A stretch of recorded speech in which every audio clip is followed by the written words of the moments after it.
शुभ वंदन बच्चों। आज हम कक्षा 10 में संदेश लेखन का अध्ययन करेंगे। बच्चों, संदेश लेखन आपके व्याकरण में एक नया टॉपिक जोड़ा है जो आपकी परीक्षा में 5 नंबर का आएगा। बहुत ही आसान है यह संदेश लेखन। बहुत आराम से आप अपने ये 5 नंबर पक्के कर सकते हैं। सबसे पहले हम जानेंगे इसमें कि संदेश का अर्थ क्या होता है, संदेश भेजने का माध्यम क्या होता है, किस तरह से लिखा जाता है। तो इसी के बारे में सबसे पहले हम कुछ संक्षिप्त जानकारी प्राप्त कर लेते हैं। तो आइए पढ़ते हैं, संदेश का अर्थ क्या होता है।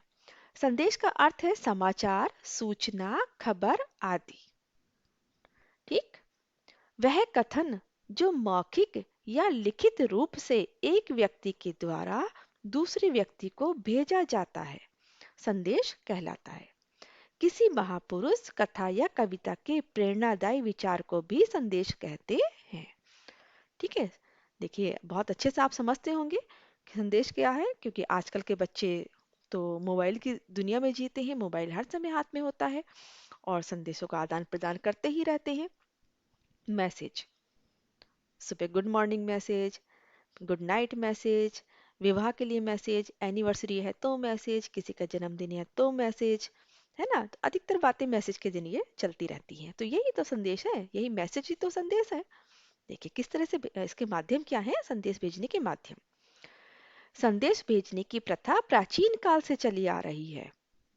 पहले लोग कबूतरों और दूतों के द्वारा संदेश भेजते थे। इसके बाद तार द्वारा व डॉट फोन द्वारा संदेश भेजे जाने लगे। सन 1942 में यूएस में पहला मोबाइल बना और आजकल संदेश भेजने के सबसे बेहतरीन माध्यम व्हाट्सएप, ईमेल, फेसबुक, ट्विटर आदि हैं। सोशल मीडिया प्लेटफॉर्म है जिसके जरिए संदेश भेजा जाता है। समझ आ गया आपको? पहले भी संदेश लेखन होता था, पहले भी संदेश भेजे जाते थे। कैसे? कबूतर के द्वारा चिट्ठी दे देते थे उसे, ठीक है, या फिर दूत जाते थे संदेश लेकर के, फिर तार के द्वारा, और आजकल तो बहुत आसान तरीका आ चुका है मोबाइल के जरिए। इधर मोबाइल उठाया और उधर संदेश पहुंच गया। ठीक है, संदेश लेखन के प्रकार। संदेश निम्नलिखित प्रकार के होते हैं: शुभकामना संदेश, पर्व व त्योहार पर संदेश, शोक संदेश, व्यक्तिगत संदेश, सामाजिक संदेश और मिश्रित संदेश। जैसे शुभकामना संदेश है तो विवाह पर, जन्मदिन आदि पर, यात्रा आदि पर शुभकामना संदेश देते हैं हम। कैसे कहते हैं ना, यात्रा पर आपकी यात्रा मंगलमय हो। ठीक है, तो इस तरह से शुभकामना संदेश होते हैं। पर्व और त्योहारों पर, जैसे स्वतंत्रता दिवस है, गणतंत्र दिवस है, होली, दीपावली, ईद, रक्षाबंधन, है ना। तो ऐसे इन पर्व और त्योहारों पर भेजे जाते हैं संदेश लिख करके। शोक संदेश भी होते हैं, किसी के घर कमी हो गई है या फिर दुख प्रकट करने के लिए। व्यक्तिगत संदेश, एक व्यक्ति निजी तौर पर दूसरों को भेजता है। सामाजिक संदेश जो सार्वजनिक रूप से समाज को दिया जाता है, जैसे कभी कभी प्रधानमंत्री के द्वारा या फिर नगर पालिका द्वारा, डीएम के द्वारा, ऐसे संदेश जो सबको सार्वजनिक रूप से दिए जाते हैं उसे कहते हैं सामाजिक संदेश। मिश्रित संदेश, व्यक्तिगत व सामाजिक दोनों प्रकार के आते हैं इसमें। अब देखिए जो महत्वपूर्ण बात है वो ये है कि संदेश लेखन में ध्यान रखने योग्य प्रमुख बातें, इसको आप ध्यान से पढ़ लीजिए तो आपको पता लग जाएगा संदेश लेखन किस तरह से लिखना चाहिए।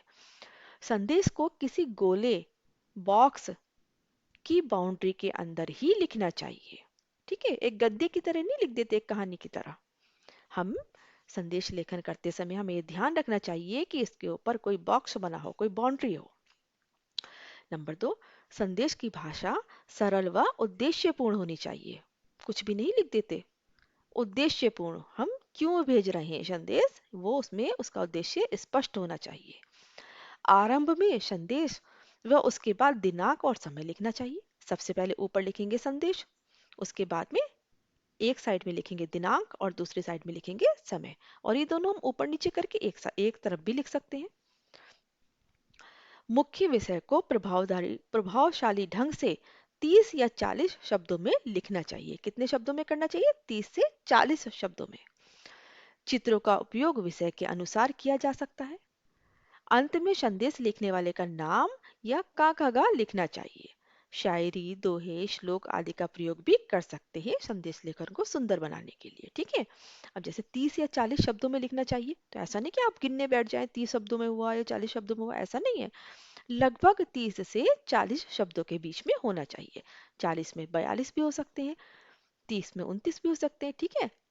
तो इस तरह से हमको शुभ का संदेश लेखन करना चाहिए। अब देखिए उदाहरण के तौर पर मैं आपको बता रही हूँ, जैसे इस तरह से आएगा आपके परीक्षा में कि स्वतंत्रता दिवस पर 30 से 40 शब्दों में शुभकामना संदेश लिखिए। तो किस तरह से लिखेंगे? सबसे ऊपर लिखेंगे हम शुभकामना संदेश, फिर दिनांक 15 अगस्त 2020। देखिए बेटा, हम महीने का नाम पूरा लिखेंगे, ऐसे नहीं डालेंगे कि 15/8/20, पूरा लिखेंगे 15 अगस्त 2020। फिर दूसरी साइड में लिखेंगे समय, जैसे प्रातः 6 बजे है तो लिखेंगे 6 AM। ठीक।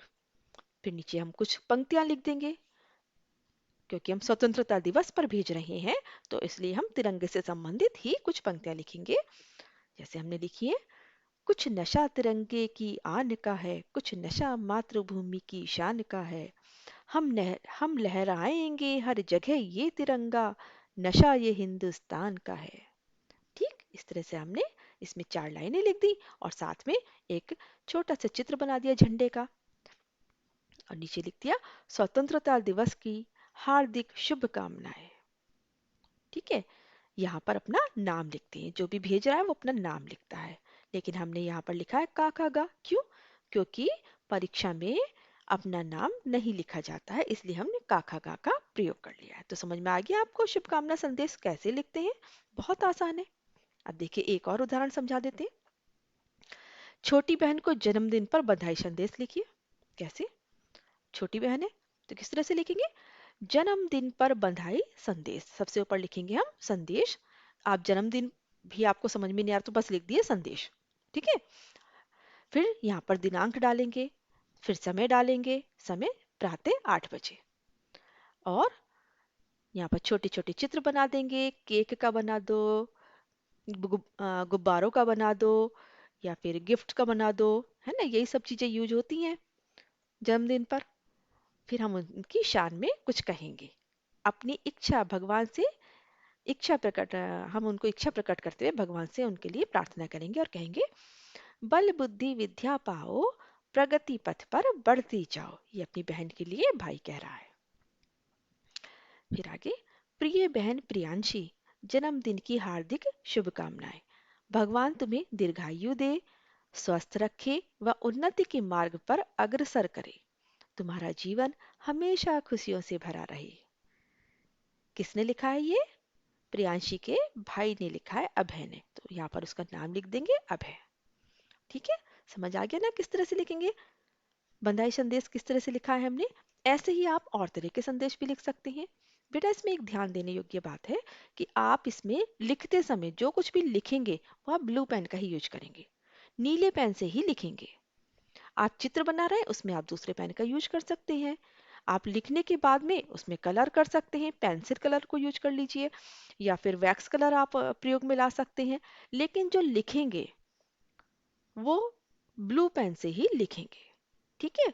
क्योंकि चेक करने के लिए रेड पेन का यूज किया जाता है, ब्लैक पेन का यूज किया जाता है और ग्रीन पेन का यूज किया जाता है। इसलिए हम अपना काम करने के लिए, उत्तर लिखने के लिए हम ब्लू पेन का यूज करते हैं। ठीक है। तो आशा है आपको समझ में आ गया होगा। अगर आपको मेरी वीडियो अच्छी लगे तो सब्सक्राइब कर लीजिए। खुश रहिए, खूब मेहनत करिए और परीक्षा में अच्छे अंक लेकर आइए। नमस्कार, स्वस्थ रहिए।